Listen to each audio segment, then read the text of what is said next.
just bought from the store. Looks like this one here.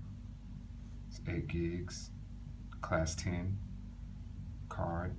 And what you have to do is you just remove it from the keyboard. Just lock it in place.